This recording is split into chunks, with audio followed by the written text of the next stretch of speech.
A step parenting expert, Chris Burns. Women's mindset coach and stepmom, Chris Burns. Welcome to the Step Parent Podcast. Today, we're diving into the uncomfortable truths of step parenting.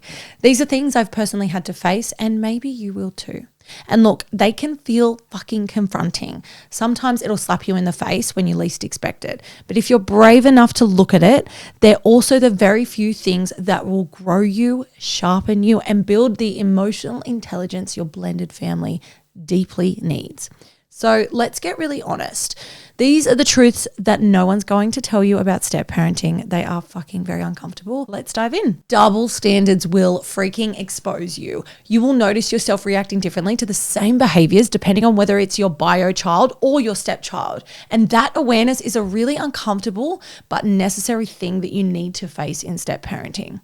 So here's how it might show up. You might catch yourself laughing off something that your bio child does, like rolling their eyes or forgetting to say please or leaving shoes all over the house. But when your stepchild does the exact same behavior, you feel triggered, irritated, and you almost feel like you're ready to snap. And that can be a really fucking ugly moment for you. That awareness, once you actually make it conscious, it exposes your bias, and it's not a nice feeling.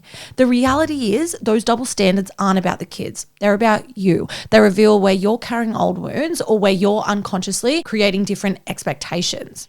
So the next time you notice this pause, ask yourself this.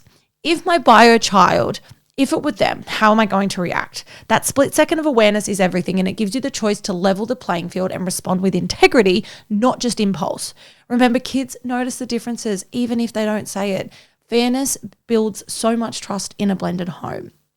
Number 2 is you become the mirror. You become a mirror because having your own kids forces you to look at what you give freely versus what you hold back with your stepkids. That contrast can feel so freaking confronting. This is one of the hardest truths when you have your own children because it is automatic. The cuddles, the bedtime stories, the unconditional I love yous.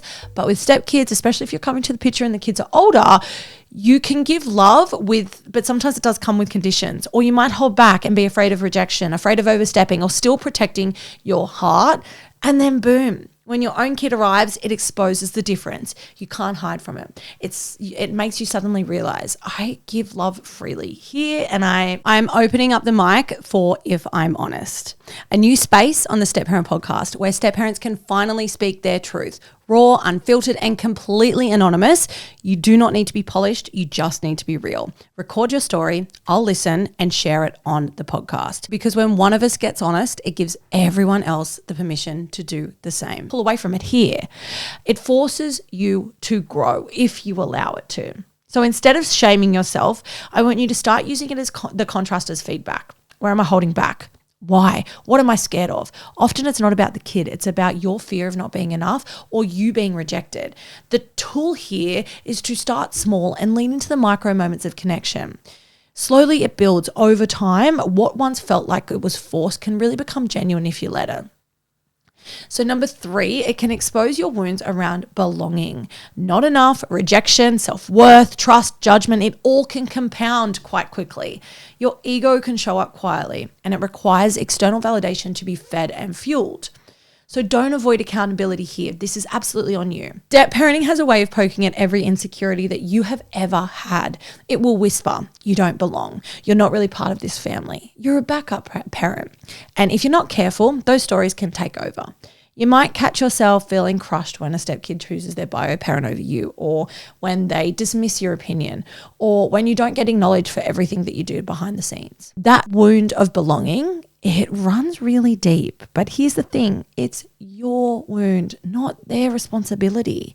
It's not their responsibility to heal it either. This is where radical self-accountability comes in. Instead of seeking validation from your partner or the kids, you need to anchor into you. Use journaling. Remind yourself, my worth is not decided by whether a child accepts or rejects me today. You build your self-trust. The more solid you are in who you are, the less fragile you'll feel when those belonging wounds get triggered. Number 4, your relationship with your partner, it gets sharper. So when the bio kids come into the mix, boundaries, priorities, parenting values either align or they clash harder than ever. Blending a family isn't just about the kids. It'll test your relationship to its core. So you might think you're on the same page until parenting decisions come into play. Then suddenly you're fighting about discipline, bedtime routines, or whose responsibility it is to manage sport. If you're not aligned, resentment grows, and it grows fast. Step parenting forces you to either get united or get divided. Here's a strategy for you to take from today's conversation. Have the uncomfortable conversations with your partner early and have them often. What are our non-negotiables? Where can we compromise? What does fairness look like across all children under our roof? Create a united front, because kids can smell division from a mile away. The stronger your alignment, the safer the whole family feels.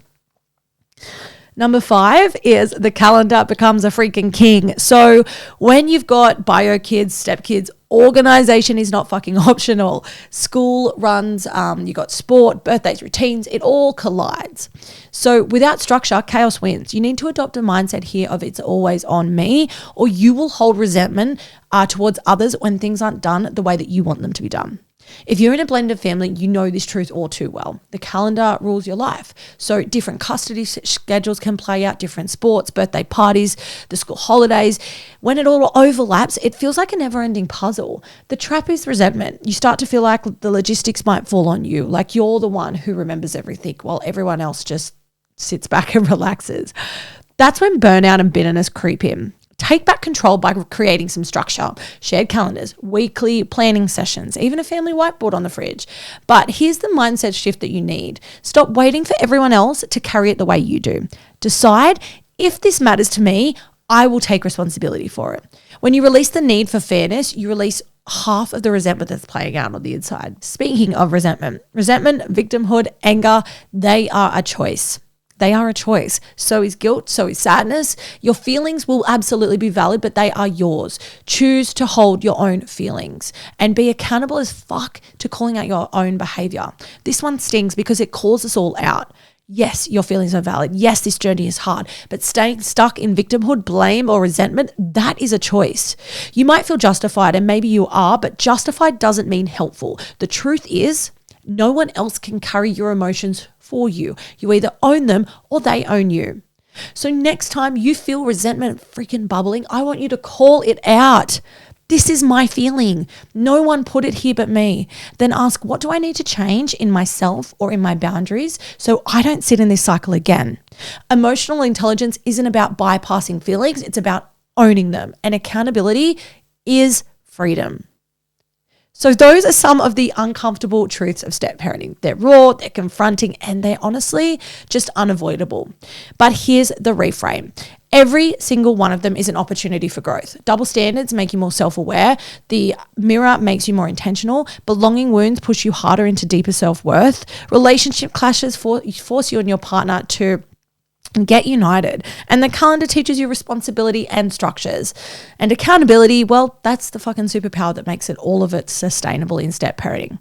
This journey is not for the faint-hearted, but if you lean into those truths instead of running from them, you'll find strength, depth, and growth that you didn't know that you had. And your family will benefit from the emotional intelligence that you build along the way. Thank you for listening. If this resonated, please share with another step parent who needs to hear it.